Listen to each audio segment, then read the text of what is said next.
A common question I receive a lot when it comes to changing your diet and clean eating is, what else can I cook?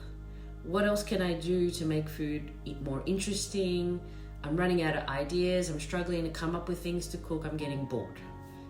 Generally are the comments when people are starting to eat differently. And the thing is, it will be harder if you've come from previously eating a very processed, refined diet of just, a lot of junk food and a lot of processed foods, because they've been made, designed, engineered to be highly addictive, highly stimulating, so that like when you eat it, wow, oh my God, that's amazing. And it's got all these addictive additives and things like that that are not natural and not easily replicatable when it comes to eating in a clean kitchen, okay? So there are loads of books about this now. One of the ones that I reference a lot with talking to clients is called The Dorito Effect. And it's a book, I can't remember the author's name right now, but if you want to read it, check it out, because we all know if you've ever eaten a Dorito, it's highly addictive. Like I've eaten a lot of Doritos in my time because you just can't stop. Like it's just go. But the thing is, when you start eating clean, right, and a lot of people go to the boring chickily diet, and again, it's okay for a little while, but after a while, it's like you want to eat something different.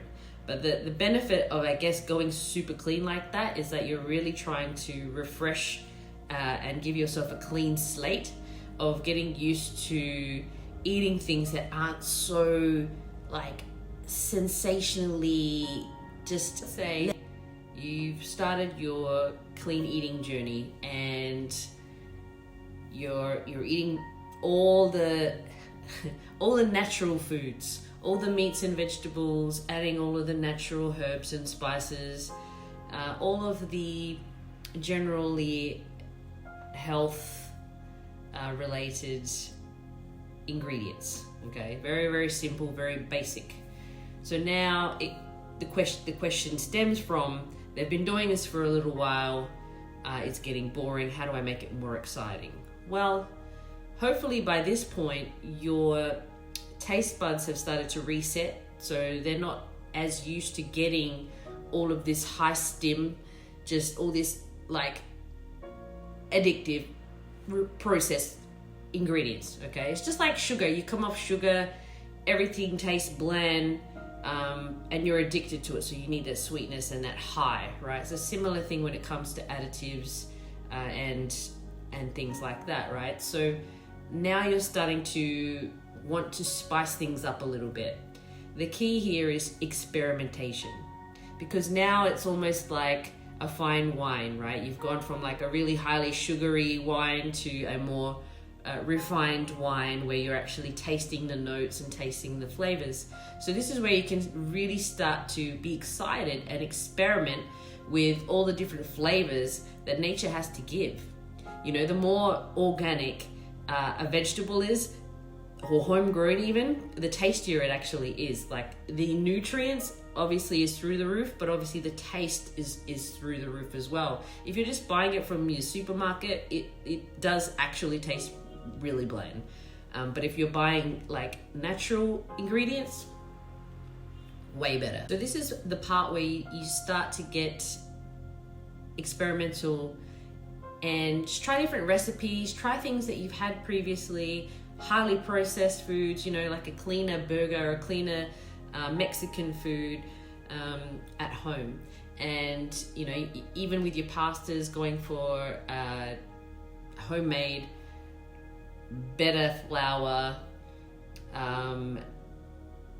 all these different types of options where you're like, oh, this actually tastes really good. Oh, I don't like this so much. So generally I like to say, just go stock up your pantry with all these different herbs and spices.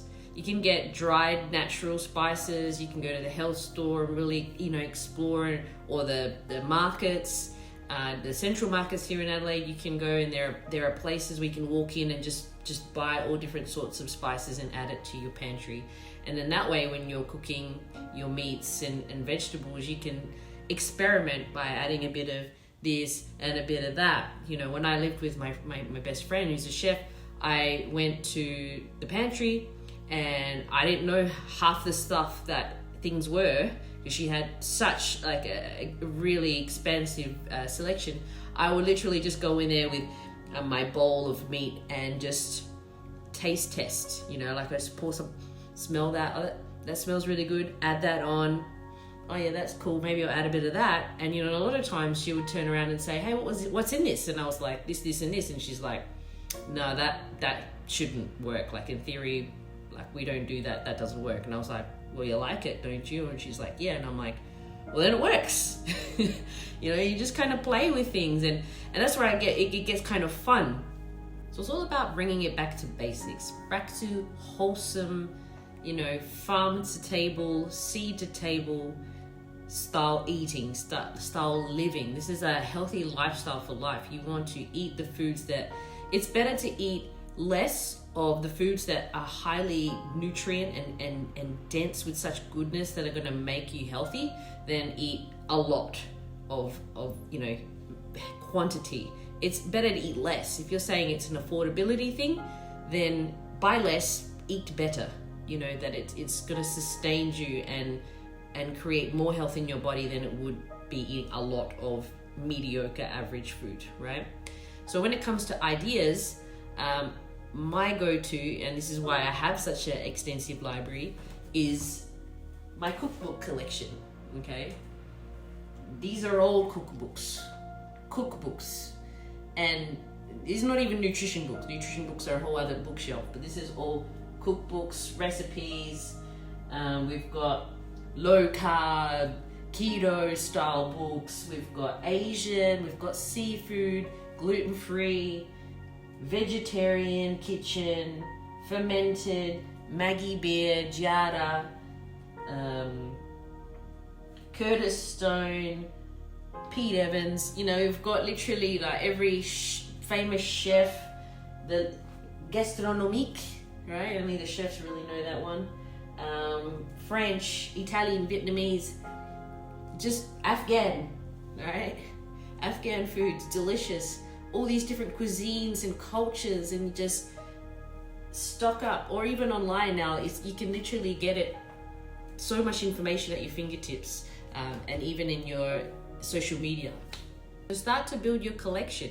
Whether you're saving it from social media, you go onto YouTube, you can literally ask your family, friends for recipes that they like.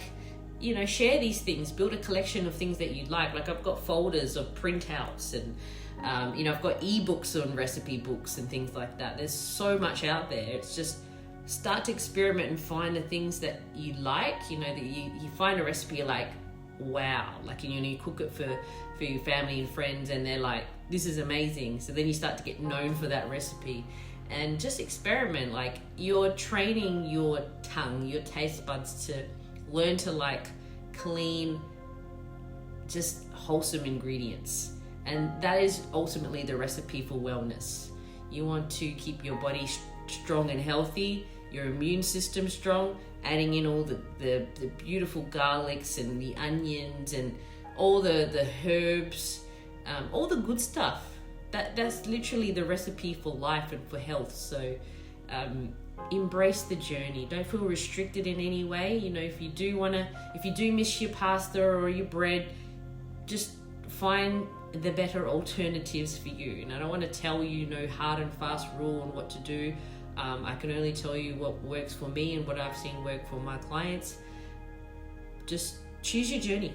And it doesn't have to be 100% squeaky clean. No one's 100% squeaky clean. I'm pretty close, but I still like to have other things to treat myself. But at the same time, I pick my poisons, because I am very particular about how I want to feel and how I want my brain to be responsive to. So this is your journey. Just enjoy the ride.